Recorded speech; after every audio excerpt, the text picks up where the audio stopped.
Maganda kasi para makita rin ng lahat.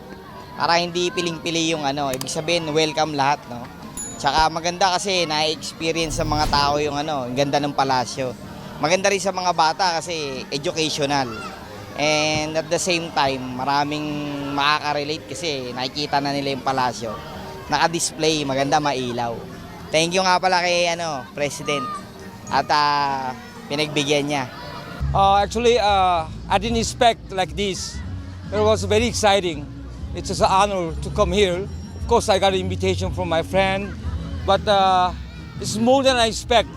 I didn't know you can show to the public. So I'm so glad anyway to come here. It's another my luck to come here to see all the palaces here. How can I experience, so it's very good anyway. Siyempre, nakakatuwa kasi bukod sa libre yung rides, may free snacks. Tapos maganda rin yung surroundings dahil sa Christmas decors. Tsaka nakakapasyal yung mga bata instead na nakatambay lang sa bahay o kung saan-saan. This is really a great tradition. To be honest with you, when I came down here in Manila, I wanted to really make sure that I will have to attend the Simbang Gabi at Malacanang. To begin with, I am a big supporter of our President, Ferdinand Bongbong Marcos Jr. And another thing is that I love the heritage, the Filipino heritage that includes, the Simbang Gabi during Christmas season. And thereafter, I love the idea of having those kakanins, because those are really the culture that we are a part of. And I was a part of growing up, even way back, from Mindanao, where I grew up here. This is a very significant tradition because after pandemic, every one of us, parang we were so afraid of going out. Parang we detach ourselves from several, families, having this special project by the Office of the President, this brings us back together. We become closer. I think we inculcate the culture of the true Filipino spirit. I'd like to thank our President, dear President Bongbong Marcos. He is doing a fabulous, great job for our country. And I, along with millions of Filipinos, are really, really behind him, supportive of him. I know him being the father of our country, it's not easy. He has lots of challenges and lots of things to really make good for our fellow kababayans. The spirit of Christmas is here already. Nandito na po siya. Kasi mararamdaman mo na kaagad. Pagpasok mo pa lang sa sa entrance until here, until you finish that, feel mo na talaga yung spirit of Christmas. Mahalaga po yun kasi everybody's welcome here. Lahat open for all, walang atubiling tinatanggap ang mga tao publiko para lang maganap ito at hindi lang sa pagganap ng yung kanon ng kaayusan ng bawat isa sa atin. Sir President and Madam First Lady, thank you for this every year occasion na ganito na nagaganap at napapahalagan ang tatanggap nyo sa publiko, sa amin nasa publiko. Ngayon, masayang-masaya po kami. Sana'y continue itong ginagawang ito para sa ganun. Bawat isa ay may pagmamahalan. Salamat po. At eto, nakakuha kami ngayon ng pang-breakfast after the church. Hindi lang ito, pero yung spirit of Christmas really feels here inside the Malacanang. Mahalaga po ito para po magkasama-sama po mga pamilya at po magkakaibigan sa araw po ng Pasko. Pangalawang taon ko na po dito. Nararamdaman ko po ang spirit ng Pasko dito po sa Malacanang. Merry Christmas po, President Bongbong Marcos. Maraming salamat po sa mga pa-carnival niyo po dito sa Malacanang at dito po sa pasimbang gabi niyo po. Tinatawagan tayo ng ating Pangulo na bukas po ang palasyo para sa lahat ng Pilipino para magdiwang, magpasalamat at patuloy na humiling sa Diyos, magdasal ng pagkakaisa, magdasal ng kapayapaan, kapanatagan ng buhay natin pagunlad. Masayang masaya. 2 gabi na kami nandito, nagsisimba, nagbe-breakfast. Nagpapalaro yung mga bata, yung mga apo ko, dinadala rito. Sana sa palasyo ng Malacanang, mag-breakfast tayo, magsimba tayo, may palaro, kompleto. Taon-taon yan, habang nandito ang presidente natin nakatayo. Maraming salamat sa ating presidente. Sa ganitong programa, marami siyang natutulungan, napapasaya ng mga bata, number 1 na ang mga apo ko. Everyday, iba-ibang simbahan. Pero inuuna po namin talaga dito kasi mas malapit po. Bago kami lumayo, dun muna sa malapit. At saka talagang dito, grabe, parang nalilibre. Di po ba, may libreng pagkain, kape, kung ano pa man na binibigay. Kaya mas better dito, maaliwalas, tahimik. Salamat po kay BBM at naisipan niya to. At nako, dami niya na pong natulungan, lalo yung iba po talaga, wala rin po talaga. Merry Christmas! Tara na sa palasyo!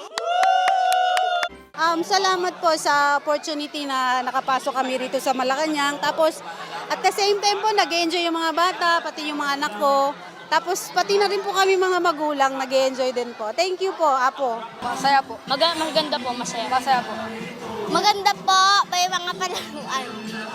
Maraming salamat po sa Presidente Bongbong Marcos.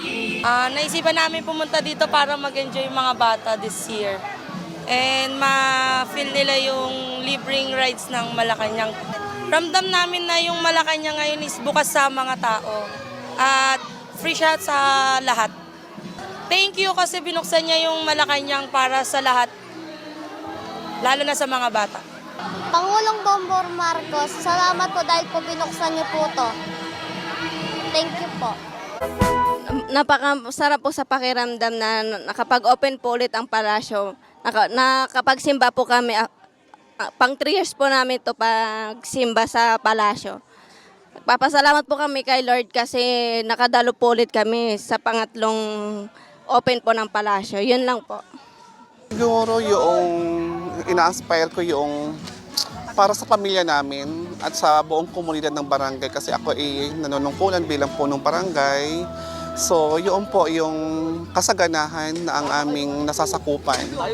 At natutuwa ako na ito ay pangatlong gabi na namin na nakikita ko yung pag-welcome ulit ng mga tao dito sa ating palasyo. Papasalamat po kami kay President BBM po dahil meron po kaming ganito na pupuntahan tuwing simbang gabi, tas libre din po yung pagkain. Ang wini-wish ko po, pag nakumpleto ko ang simbang gabi, sana po maging healthy lang po yung pamilya ko tsaka mga kaibigan ko. Salamat po, kasi daman-dama po yung Pasko, lahat po sama-sama nakikisalo po sa okasyon na ngayong Pasko. Ang tanghiling ko lang po ay magkaroon po ng kapayapaan sa buong mundo at lahat po ay magtulong-tulong para magkaisa. Para po malibang po at para maging masaya rin po yung mga anak namin po. Tapos para din kami sa kasayahan dito. Maraming salamat po at naisipan po niyang magpatayo ng ganitong klaseng palaruan po sa mga bata. Christmas, President Marcos Jr. Nandyan kami po sa St. Jude, nagtitinda ng prutas at gulay. Bali, dinala namin sila para ma-witness nila ang palaro dito sa palasyo. Ay, mahalaga sa dami ng problema, kailangan din na mag-enjoy ang lahat kasama lalo na mga bata at ang mga adult po. Praise and pray for the nation. Merry Christmas, President Bongbong Marcos! Kaya po kasi kapag syempre pumunta kami dito, nakakapag-bonding po kami, tapos nakaka-create kami ng time sa isa't isa. Kay President Bongbong Marcos, thank you po, thankful po kami sa mga bagay na gantong ginagawa niya. Kasi dito, mararamdaman po natin yung kahit na yun nga po, sinabi niyo rin kaganina na kahit binabagyo tayo, nagkakaroon ng sunog, nararamdaman pa natin yung yung parang yung ng Pasko po sa bawat isa sa atin. Panglimang araw na po itong pangsimbang gabi ko po. Masaya naman, okay naman po ang dito, misa. Nagpapasalamat kay BBM dahil sa loob ng taon na naging presidente siya, siya lang nagbukas nito at public. Ang ginawa niya, open up the public, ang pagsimbang gabi. Kaya napasaya rin yung mga taga San Miguel dahil may mga rides, may pakain. Kaya wala kaming masasabi dahil napakagandang ginawa ni BBM. Dahil sa loob ng taon na naging presidente siya, siya lang po ang agawan nito. At nagpapasalamat ito kay Lord at kay sa mga na nakapasok ko dito, sa taon na pinagdadasal ko na ngayon ako nakapagtrabaho dito. Kaya ang hiling ko na sa Pasko, kapayapaan, magkaisa, at wala nang puot na kinikimkim. Magpatawad po tayo. Yun ang papahalaga ng Kapaskuhan. Kaya maraming po salamat BBM. Thank you po sa inyong lahat. Malaking bagay yan dahil naipapakita po natin ang tradisyon ng Misa de Aguinaldo na nakagawian na sa ating bansa na nasimulan pa nung panahon pa ng 1700s. And ito po ay napakagandang gawain para sa ating mga Katoliko dahil ito'y nagbibigay sa atin ng pagkakataon sa paghahanda para sa pagdating ng ating Panginoong Jesucristo, lalo sa panahon ito ng Adbyento, sa nalalapit na kanyang pag-alala ng kanyang pagsilang sa Disyembre 24. Kaya napakaganda po ng naging itong naging kagawian dito sa ating mahal na Panguluhan ng Pilipinas. Naging pangatlong taon na po namin ginagawa na tuwing madaling araw, lahat po kami ay gumigising at sama-samang naglilingkod sa pag-awit kasama ng mga tao at mga servants dito sa Malacanang. Unang-unang prayers po namin para sa ating Pangulo at sa kanyang pamilya na nawa ay mabless po sila, pagpalain. I-guide po ang ating Pangulo sa maayos na pagpapatakbo ng ating bansa. At sa ating bansa naman po ay umunlad at maging mapayapa at masagana ang buhay, lalo po yung mga kapuspalad at mahihirap. Sana maabot ng ating gobyerno, ng ating mga Pangulo, ng ating mga pinuno, mula sa ating Pangulo hanggang sa pinakamababang posisyon sa ating gobyerno. Angels we have heard on high, sweetly singing o'er the plains, and the mountains in reply, echoing their joyous strains. Gloria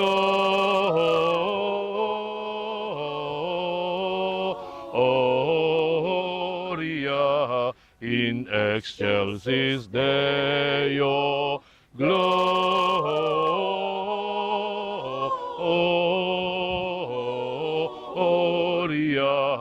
in excelsis Deo.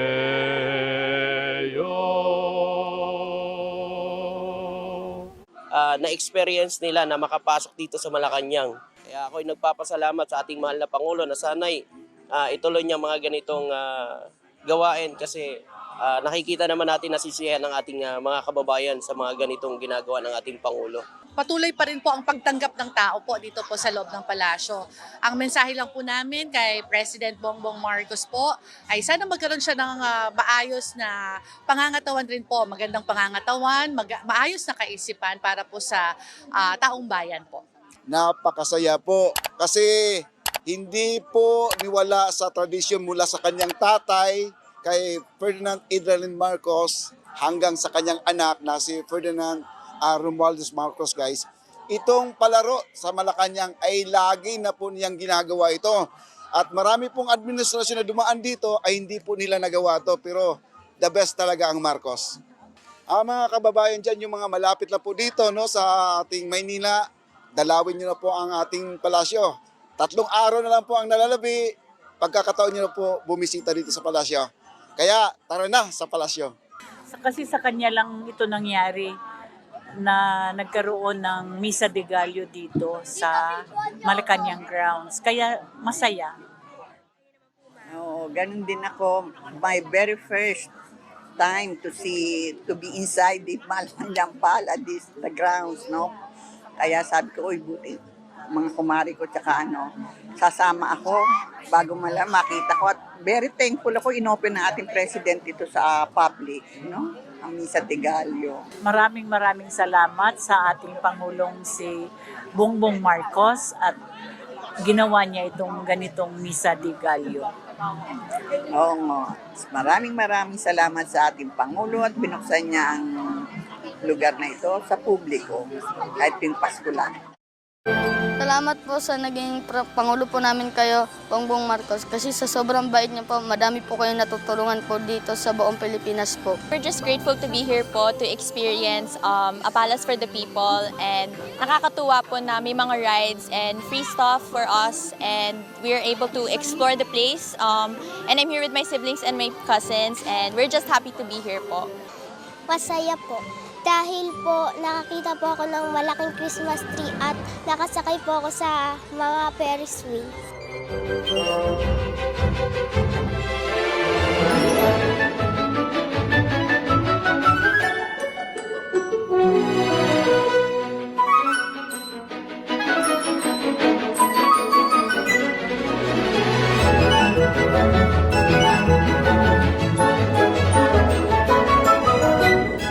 Maligayang Pasko po kay Bongbong Marcos po, kahit saan po na mga tao nanonood. President Bongbong Marcos, thank you po sa opportunity na to na nakakasama ko po yung family ko, and thank you for this experience, and it's wonderful. Merry Christmas!